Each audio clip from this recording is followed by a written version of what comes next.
hoteelada iyo waxaasna waxaan leenahay ganacsigiina wax kale oo aad faa'iido uga heshaan aad jirtee aroosidiina ku dhigtee lainkama ogolaanayo inaad ku samaysaan wax dadkii dhaqankooda ee dalkooda iyo dadkooda fasahaadinaya ganacsi kale ka samaysta yudiina calayhinna min jalaabibihinna waxaan aayad quraan waa ma aha xijaab ayada dhar caadi u haystaa dhar maaya aayad quraan oo kowniya wadataa ma fahasan laakiin ya macalmeed waxa wada hoostiisa wada sax waay taliyaha noolaado sax waa hadalka wado ceeb waay dhaqankeena maaha diinteena xitaa ma qortina jirkaaso ummaddan waxaa waaye haddii dumarkooda ay toosan tahay ummaddaas way toosayaan ummadda haddii dumarkooda yacni mar ay qalloocdaan ummaddaasoo dhan waxaa waaye halisay ku jiraan tiimurteeda bannaanka keenta ee naga qari diidda waa loo qarihaa ka hadal iyaduna ma lahan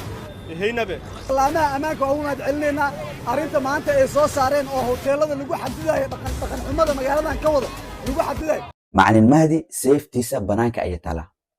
macalin mahdi already digniin culus ayuu siiyey gabdhaha qaawanaashaha ku dhex socda caasimadda dalka sidoo kale hoteelada ay fuulaan ee jirkooda ay ka ganacsadaan iyo wax badan oo asigu ogyahay oo hadda uusan sheegin ayuu diyaar u yahay macalin mahdi inuu ka qabto caasimadda dalka hambal yaalina ilaahay garabkaaga ha galo ilaahay mas'uuliyaddan aad korka iska saartay oo xaqa ah ilaahay ha kula garab galo anagana macaltiinkee iyo ummadda soomaaliyeedba diyaara kulnahay garabkaaga dhahay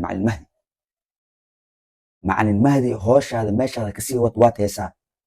shayaadiintan intaysan nagu faafin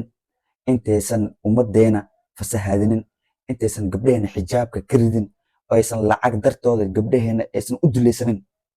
macalin mahdi naga qabo ilaahay dartiis noogu qabo idinkaa maanta xukunka heesaan idinkaa maanta awoodda u leh macalin mahdi ilaaha kugu dhaarshay waxaad ku dhaaratay dalkaaga dadkaaga diintaada in aad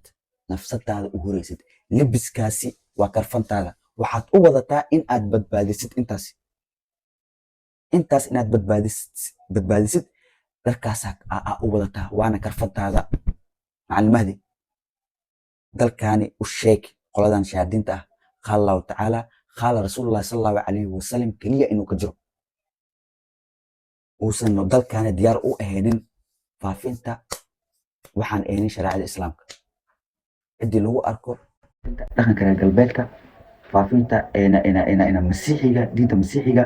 faafinta illuminaatiga macalin mahdi dalkan inuusan ka jirin awooddaas waa leedahay dadkan inaad tusid ilaahay ha ku tuso inaad waajibkaaga kasoo baxayd macalin mahdi aniga taageeraa ku ahay wili maan arkin taliye intuu live soo fadhiisto anigoo og amniga